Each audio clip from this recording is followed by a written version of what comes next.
Today on Audibly Speaking, we look at the Warren Commission in advance of the 60th anniversary of the assassination of President John F. Kennedy. The Warren Commission has sustained vigorous criticism over 6 decades. But the question is whether the Warren Commission deserves this scorn. This is your host, Rick Ryman. We will be examining the question of the Warren Commission's alleged mistakes in this program.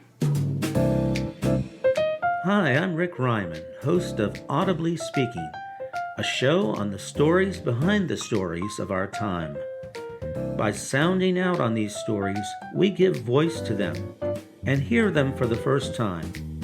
From the news of the day to history and literature, from audiobooks to leaders on the stump, we examine the backstories of our time. Audibly Speaking.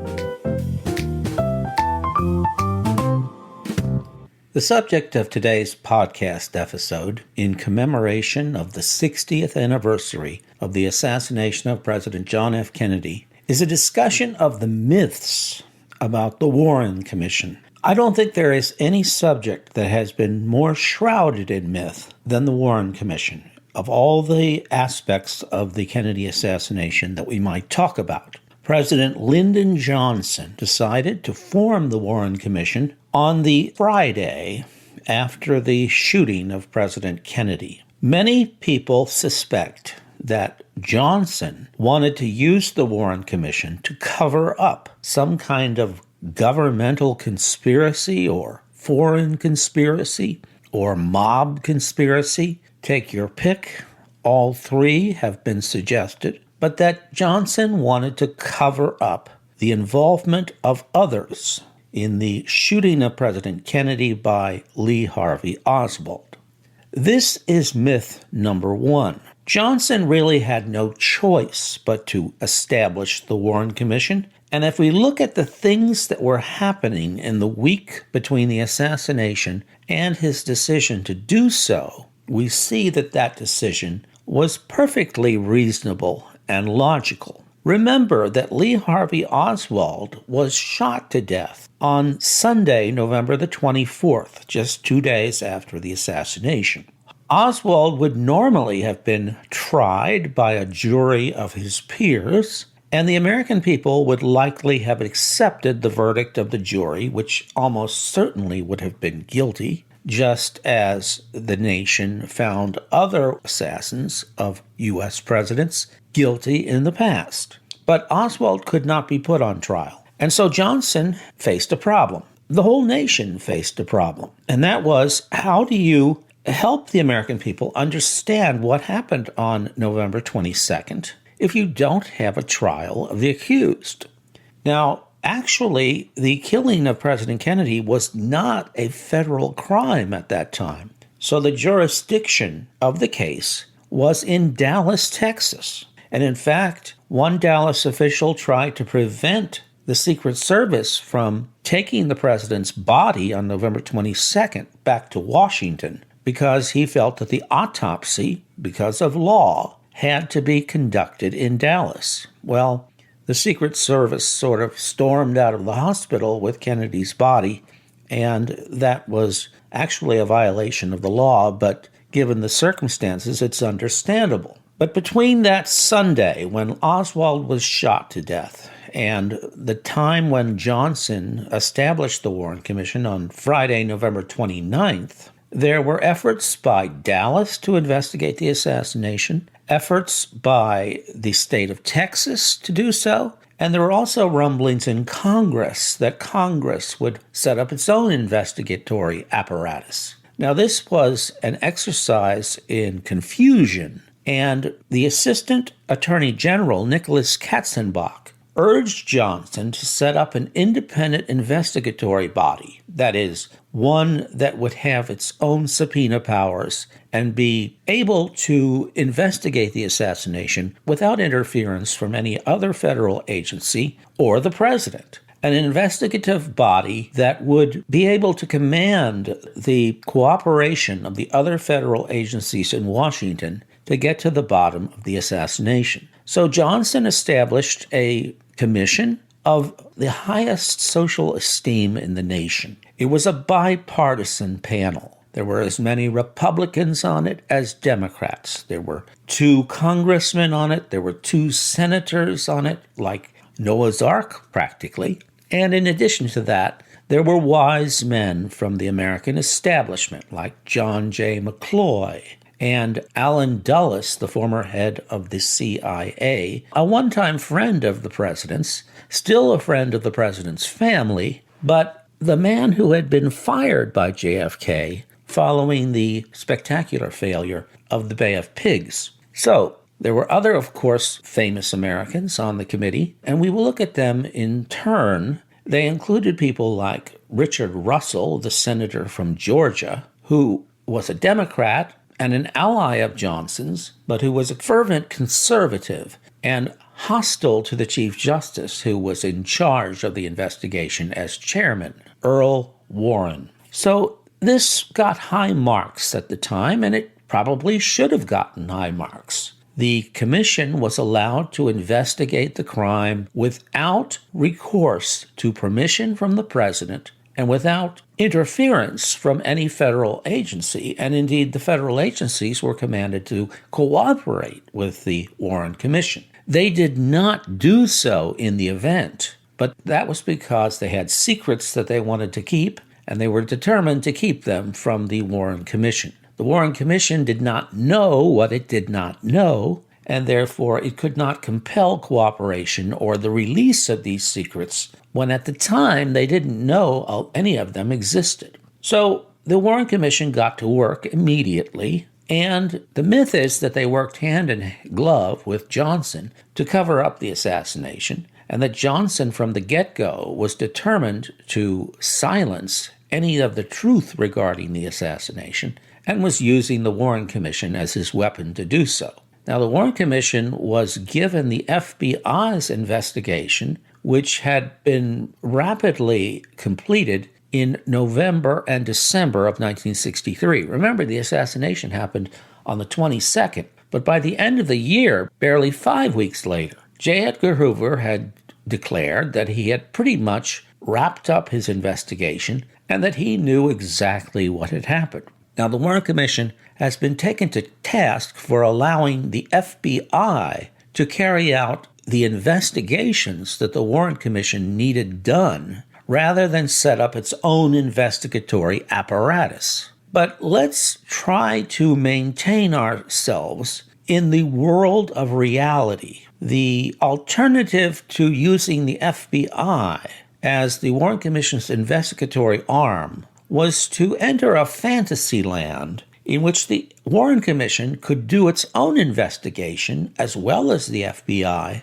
with no resources to do so. There were no resources to hire an independent investigatory body, and the FBI was the finest investigatory body in the world in terms of its technical capabilities. Now, let's be clear, the FBI did not want to conduct a thorough, professional, and thoroughly honest investigation. That's absolutely true. The FBI wanted to sweep the whole thing under the rug, and that is because of bureaucratic politics. J. Edgar Hoover believed that the assassination must not be permitted to reflect upon his agency, the FBI. And the best way to prevent such a thing from happening was to carry out a swift investigation that would put a punctuation point on the assassination so that the nation would move on.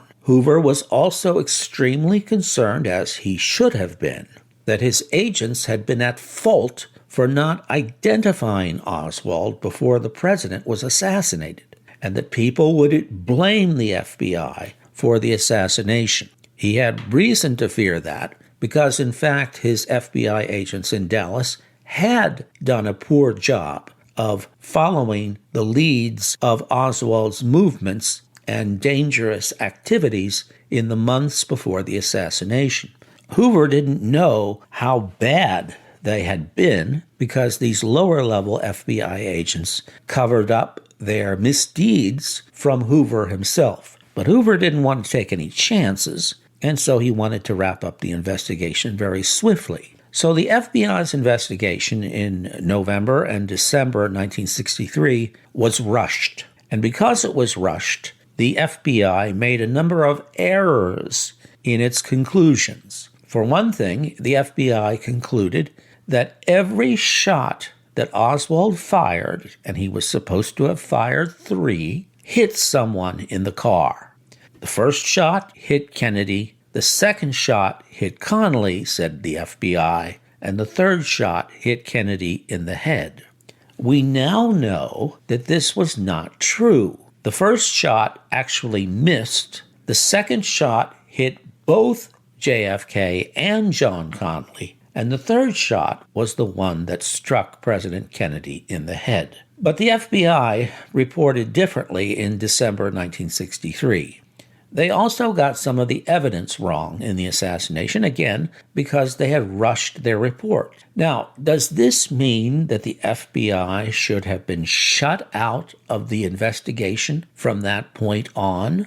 Not at all. The Warren Commission had to use the FBI because without using the premier investigatory body in the world, the Warren Commission would have had to hire a duplicate investigating body and somehow have achieved the same level of technical skill and success as the one they were ignoring, namely the FBI. The FBI was not incompetent. It's just that the FBI as a whole was guided by a bureaucrat who didn't want to get to the bottom of the matter. But here's the point. The Warren Commission had the power to use the FBI in a way that would bring scrutiny to the FBI's methods and ensure that when it investigated questions for the Warren Commission, its feet would be held to the fire and the FBI would be watched. And there would be no faith in the FBI without checking behind every move by the FBI. But the Warren Commission could not simply dispense with the FBI and hold a credible investigation. The Warren Commission was immediately suspicious of J. Edgar Hoover. That is, they were suspicious that Hoover wanted to sweep the whole thing under the rug. Nobody suspected Hoover of being involved in the assassination. He wasn't, for one thing. And secondly, they knew that Hoover was very much concerned with his own political fiefdom and would not permit scrutiny of an FBI that had to be scrutinized. So the Warren Commission was determined to watch the FBI while they used the FBI and to follow the FBI and to work behind the FBI to check its methods to see that it was doing the right job. Nobody else could do that job.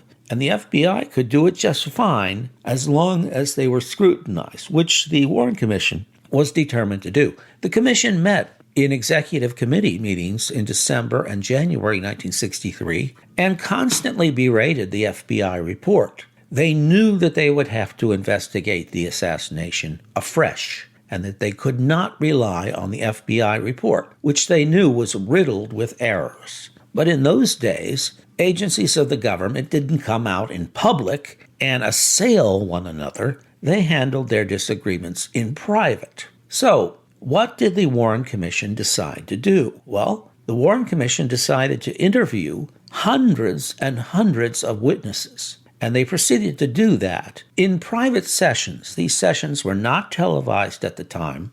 They were held in private, but there were transcripts kept, and the transcripts were later published for all the world to see. These were not secret conversations or secret interviews. They were thoroughly published, and at the time, there were discussions within the Warren Commission about the meaning of all these interviews. But once again, many of these interviews were quoted in the Warren Report that was released in September 1964, and every word of these interviews was published in follow-up volumes that were published a few weeks later for all the world to see, and in fact, for the conspiracists who did not believe in the Warren Report to pore over and scrutinize for any errors. It's an irony that without the Warren Report and the 27 volumes of testimony and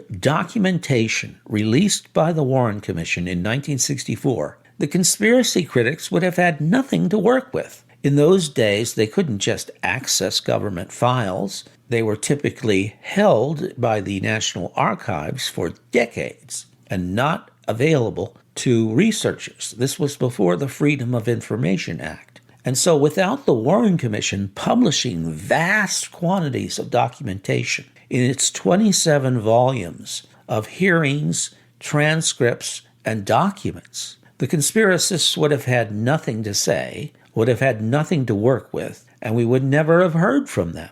So that's one of the ironies of the investigation of the assassination of President Kennedy, that the Warren Commission has been assailed precisely because it released so much information and because it was so transparent. We have learned much since 1964 about what the Warren Commission discussed behind closed doors. So that's not even a secret. But the biggest myth of all is that the Warren Commission was not only willfully blind to the existence of a conspiracy to assassinate President Kennedy, but that they covered it up, they fully intended to cover it up from the start, and that they were therefore not only incompetent, but deceitful. And this is what you get from the conspiracists. Now, historians are a little less critical, but still critical. Most historians have fallen for the myth that the Warren Commission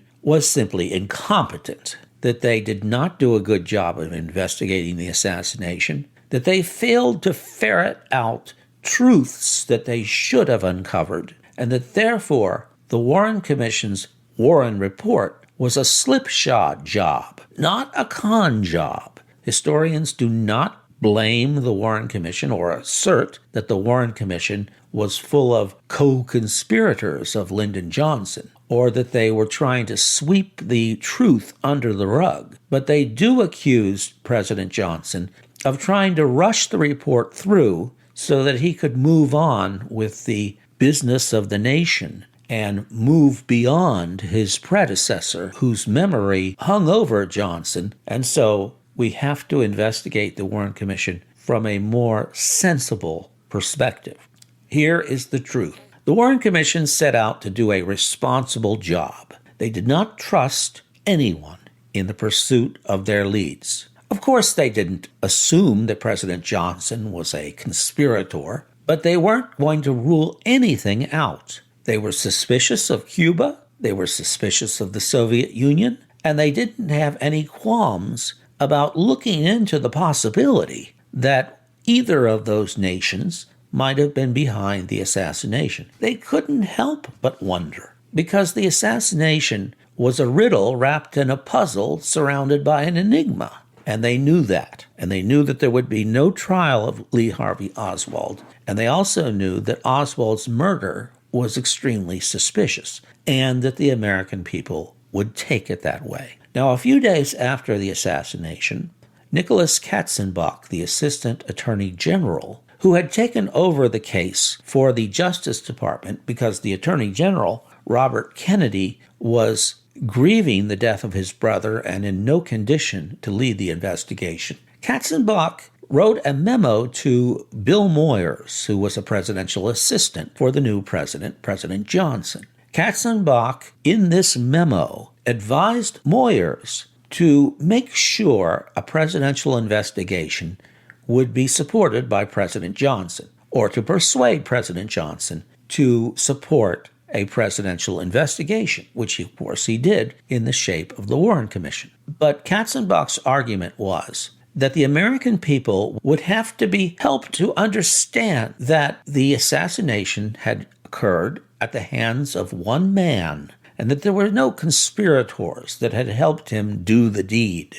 Now, this memo has been the object of controversy and criticism by those who assert that Katzenbach was telling Moyers, advising the president, in a sense, to cover up the assassination. The American people must be convinced that Oswald was the lone assassin. Now I'm paraphrasing Katzenbach's memo. But those words could be taken in two entirely different ways. The ways that the conspiracists interpreted them was that Moyers was being told by Katzenbach that the fix needed to be in.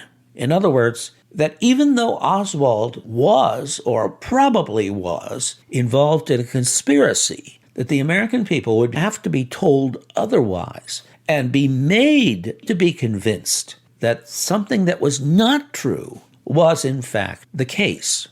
But if you think about it, Katzenbach's words were completely innocent and totally undramatic. Think about it this way. Wouldn't it be the job of federal officials in the highest levels of the government to reassure the American people that Oswald was the lone assassin, if indeed he was? And Katzenbach and all the others in the government believed that he was, because by the time Katzenbach wrote this memo, there was a tremendous amount of information and evidence linking Oswald, and only Oswald, to the crime.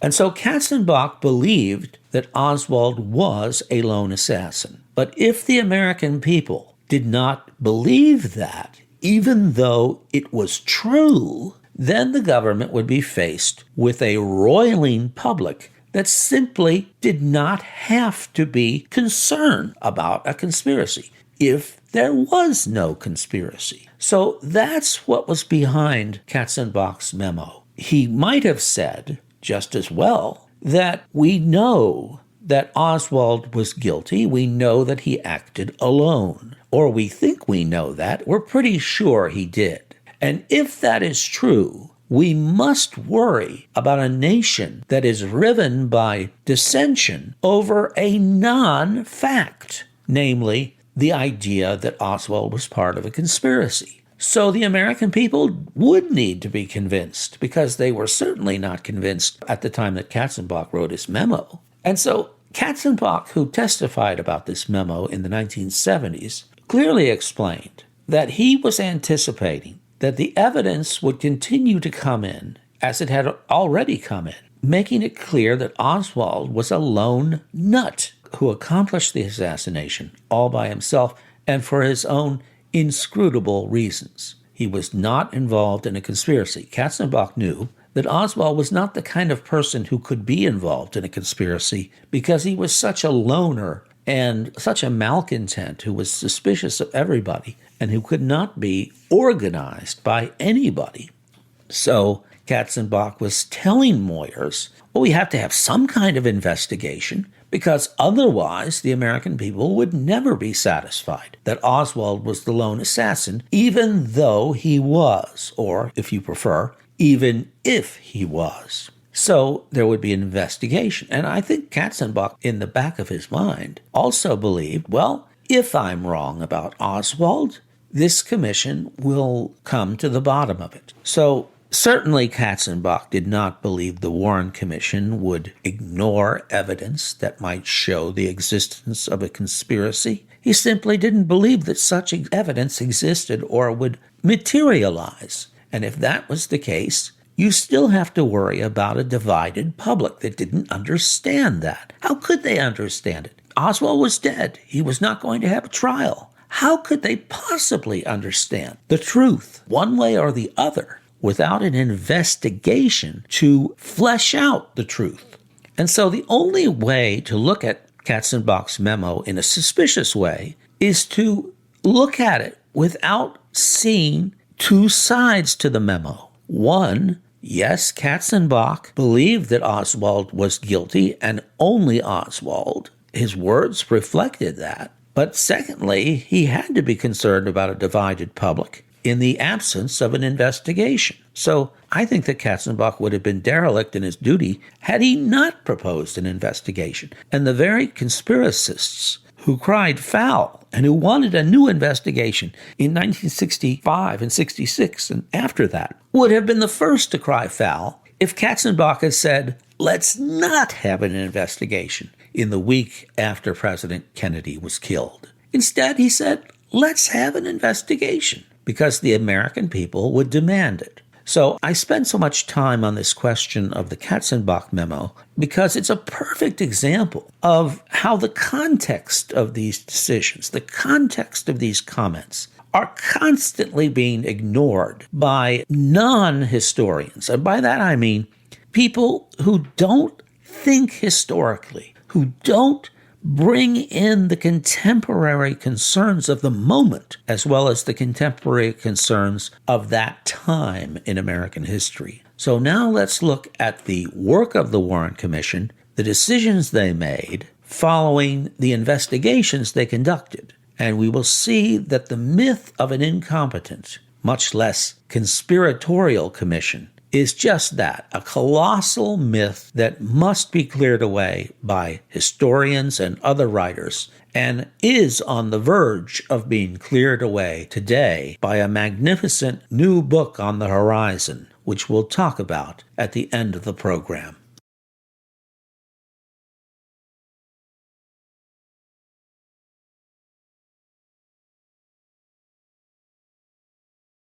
Let's look at the Warren Commission's mistakes. It did make mistakes, but most of the problems with the Warren Commission's investigation was with what I call inabilities. You know that an inability can be a sign of lack of capacity or low competence, or it can be completely unavoidable. If something cannot be determined, then it will not be determined, no matter how able, imaginative, clever, or diligent may be the investigator. So what we have are mistakes and what we will call innocent inabilities, or unavoidable inabilities. They are not the same thing. First, the mistakes. Pay special attention to the reasons for these mistakes, because if the reasons are a result of human nature, or from forces understandable given the times, then even a mistake may be more accurately called an innocent, if not unavoidable, inability. So let's look at the mistakes. First, the Warren Commission rushed through a very short interview with Mrs. Jacqueline Kennedy. Earl Warren himself conducted the interview, most reluctantly, because he was concerned for the feelings of Mrs. Kennedy and her family. Understandably so, but a serious investigation could not be achieved without interviewing the closest witness to the assassination, which was Mrs. Kennedy. So when Warren and his assistants arrived at Mrs. Kennedy's home, he only spent 10 minutes questioning Mrs. Kennedy. This was criticized by John J. McCloy, who was also on the commission. Warren insisted that 10 minutes was enough given her feelings in the wake of the assassination. And Warren also said that Mrs. Kennedy would not forget if they wanted to question her later. In fact, he told McCloy, "Would you forget anything that happened in such a moment?" And McCloy said he would. McCloy said that as time goes on, even the best witnesses begin to forget what had happened. So McCloy criticized Warren for this rushed interview, and almost everyone else has as well. Secondly, Robert F. Kennedy was allowed to submit a letter testifying to his part in the events of November 22nd, 1963. Now, in one way, this makes sense because, after all, Robert F. Kennedy was not on the trip to Texas. He was back in Washington when he heard the news. But he was the Attorney General, and he may have had access to information that would have been helpful to the commission. He probably should have testified to the Warren Commission because, after all, he was close to the family and he could have interpreted some of the reactions and some of the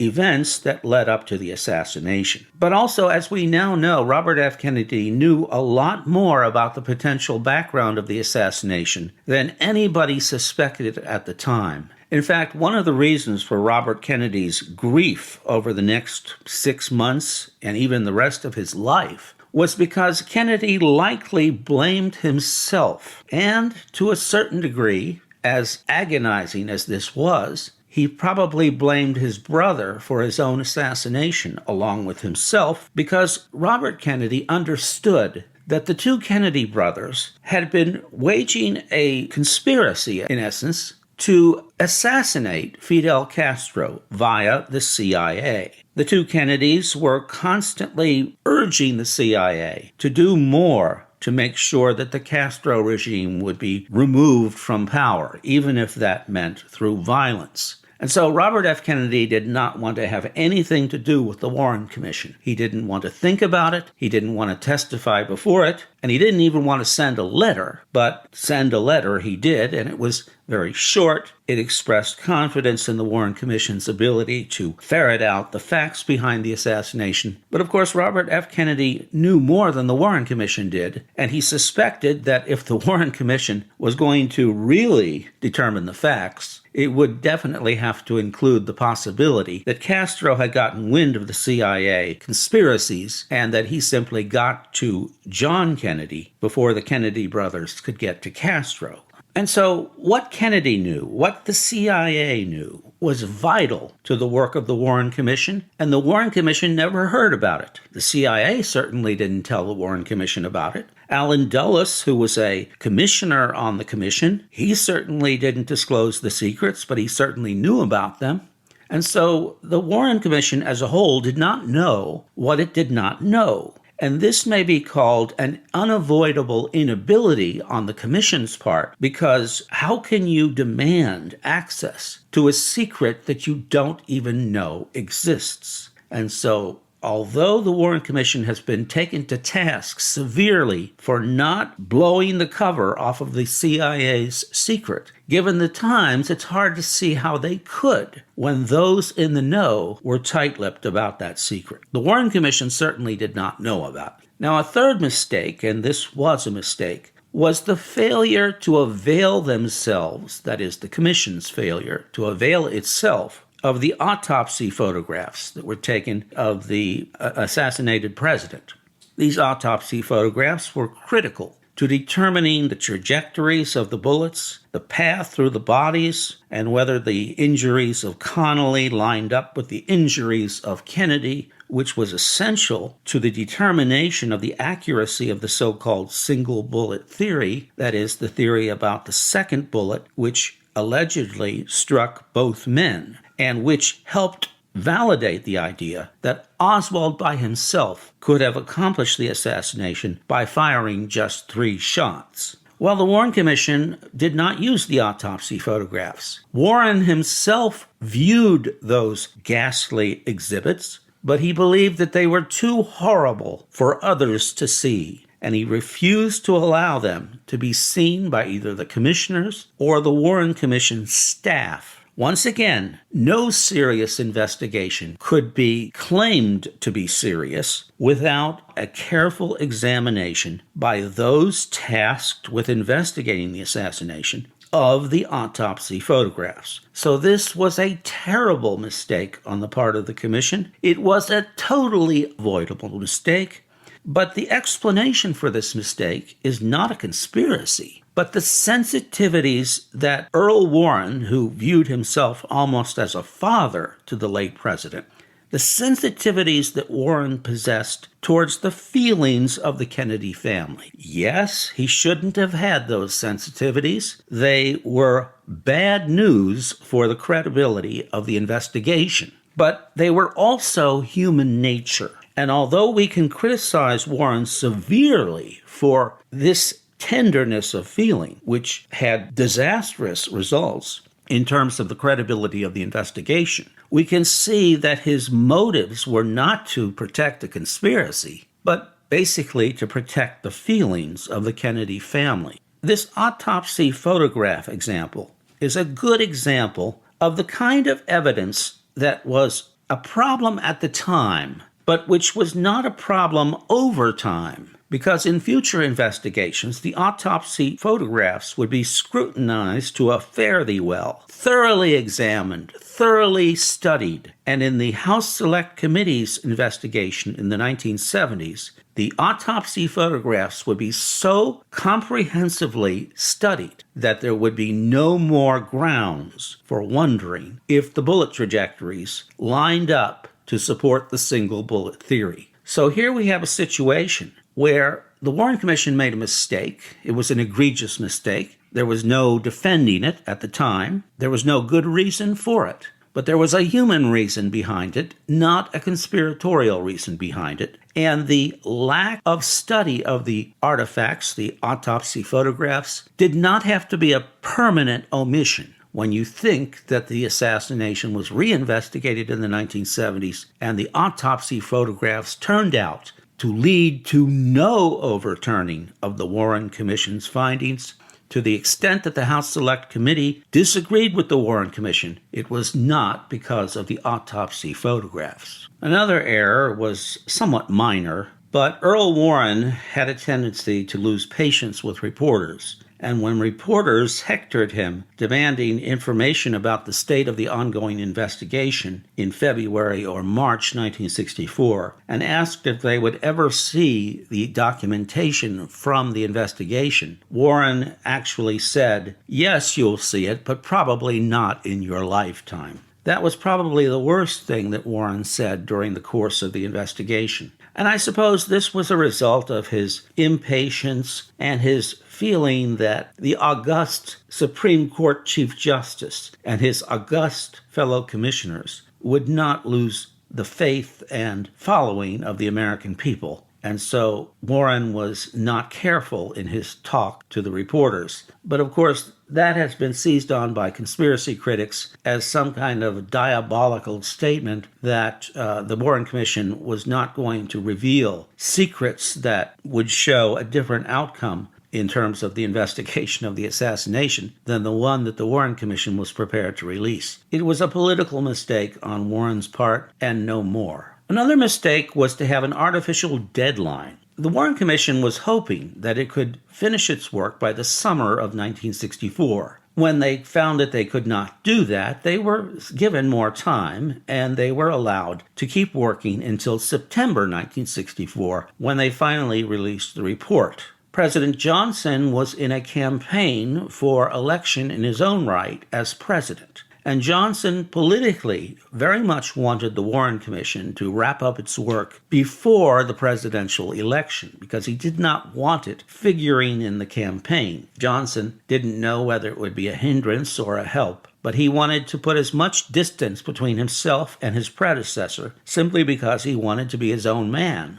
And so there was a kind of unconscious pressure on the Warren Commission. Johnson did not put the pressure on them, but they just knew that Johnson wanted the work wrapped up as quickly as possible, and they wanted to oblige him to the extent that they could. Mark Lane later called this a rush to judgment. Why weren't they given more time? But at the time, during the Warren Commission investigation, critics like Lane were wondering, why was it taking so long? And so this hypocrisy on the part of the critics should not be forgotten. At the time, Mark Lane was one of those demanding that the Warren Commission come clean sooner rather than later. And after they issued the report in September 1964, he accused them of a rush to judgment. Well, it couldn't be both. The staff lawyers did not think all of the questions that they had been examining had been run to ground. They really wanted more time. For example, Wesley Liebler believed that there should be more time investigating the Sylvia Odio story, in which supposedly Oswald had turned up on her doorstep in Dallas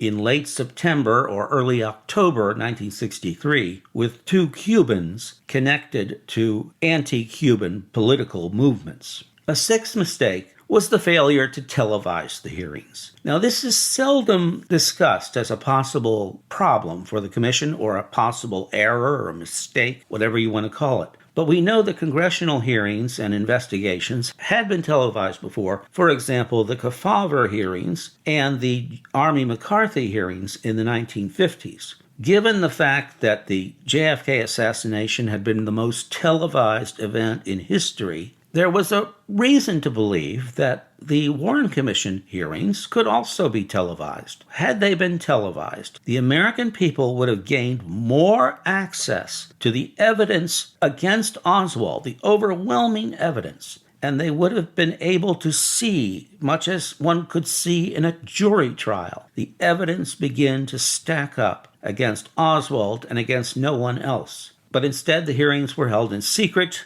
and the American people didn't have access to the report or to the documents or to the conclusions of the Warren Commission until September 1964. Another mistake was the failure of the commissioners to keep abreast of the investigative leads and to understand the factual underpinnings of the report. What I'm talking about now is the fact that some of the commissioners, particularly the politicians on the commission, had track records of attendance that were absolutely abysmal. For example, Richard Russell, the Democratic senator from Georgia, who hated Earl Warren, was busy opposing President Johnson's Civil Rights Bill in 1964. And so he missed many of the hearings, many of the meetings of the Warren commissioners in 1964. And so Russell was not familiar with the investigative evidence that was piling up against Oswald. He was thoroughly confused, for example, about the evidence in support of the single bullet theory, which was advanced to a remarkable degree by the Warren Commission in Arlen Specter's investigation in Dallas and in Washington. But again, Russell wasn't at those meetings, and he only really learned about the single bullet theory studies and conclusions when he read the report at the end of the investigation. Russell went to his friend, President Johnson, and said that the whole investigation of the single bullet theory was a mishmash, and it didn't make any sense. And President Johnson is supposed to have replied to his friend, Richard Russell, "I don't believe it either." But of course, President Johnson was not involved in the Warren Commission at all. He had no connection to the investigation by Arlen Specter. He wasn't paying attention. He had no more knowledge of it than Russell, or rather we should say that Russell had no more knowledge of it than President Johnson, because he missed so many of the meetings. But these were politicians whose voices would be heard in later years and who would be assumed to have credibility on these questions, which they really did not, given their lack of attendance. Gerald Ford, one of the commissioners on the Warren Commission, actually had an excellent record of attendance, and Ford later wrote a book about the assassination, and he was one of the most supportive of the Warren Commission conclusions, in no small part because Ford attended all the meetings and took his job seriously, unlike Russell, and studied the evidence and weighed it and came to the same conclusion that was found in the Warren report itself. An eighth mistake was the failure to welcome post-report leads should they arise. In other words, the Warren Commission should have been somewhat open-ended. It should have released its report in September 1964, but then have said,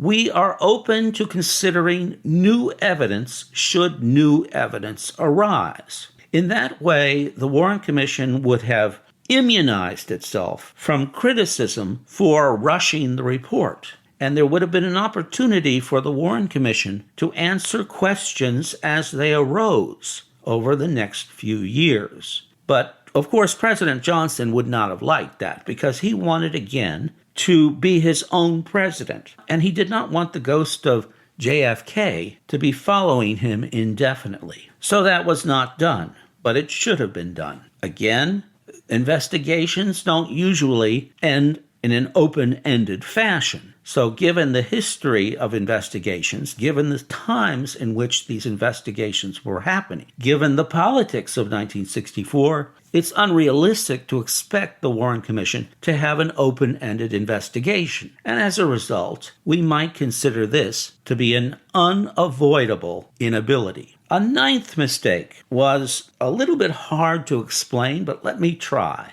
The failure to apply consistently the rule that if evidence arose as to motive that Oswald might not have seen, it should be excluded from the report. Any potential evidence that pointed to Cuba or the Soviet Union as motivations for Oswald's action in killing JFK was viewed as so potentially explosive that it could not be published unless it could be 100% traced to Oswald. For example, if there was a newspaper article, as there was, that showed Fidel Castro threatening JFK for trying to assassinate Castro. And if Oswald might have seen that newspaper article, which he might have in September 1963, then it's possible to make a connection between Castro's awareness of the plots against him by the Kennedy brothers, or by President Kennedy.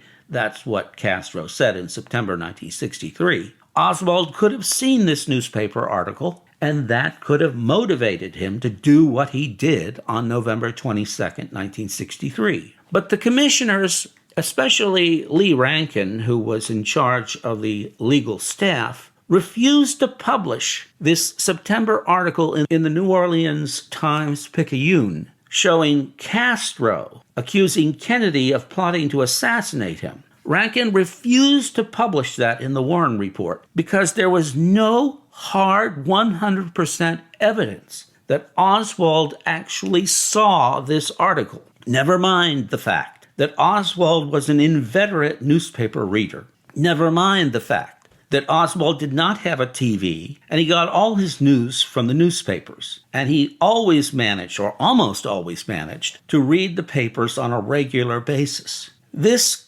rule that nothing should be published unless it was 100% traced to the eyes of Oswald was not followed when the Warren Report published the famous advertisement that appeared in the Dallas Morning News on the morning of November 22nd, 1963, a wanted picture of JFK, published by a right-wing group.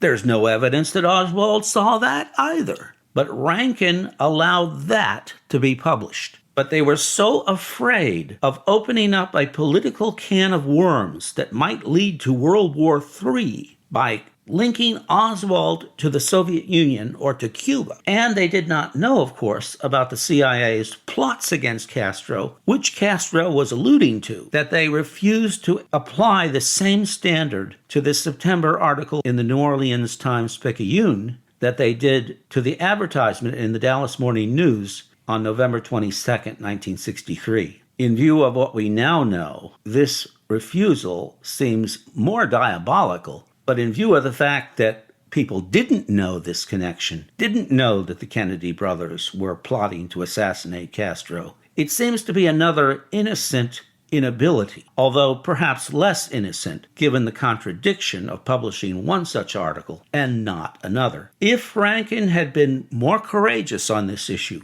if he had published this article, there would have been an opening to determine whether indeed there was something to Castro's story. That is, was Castro correct that the government was plotting to assassinate him? Perhaps if the investigation had done more work in that direction, the issue of motive would have been cleared up. And indeed, the failure to produce a motive for Oswald was one of the signal omissions from the Warren Report. The Warren Commission punted on the question of Oswald's motives. They did not know why he did it, and they did not do more than speculate on a number of possible reasons he may have had. They did not come down to one. Had they investigated this Cuban connection, they might have had a motive that would have gone far to satisfying the American people's desire to know whether and why Oswald committed the assassination.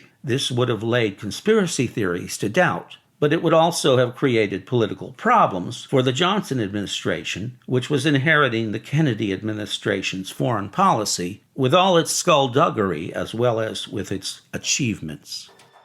In our next program on Audibly Speaking, Part 2 of the Warren Commission, the Warren Commission's strengths. Having examined the Warren Commission's alleged mistakes, which really seem to this observer to be unavoidable inabilities, we will look next at the strengths and achievements of the Warren Commission, and we will see the Warren Commission in a whole new light. Join me for that episode next on Audibly Speaking.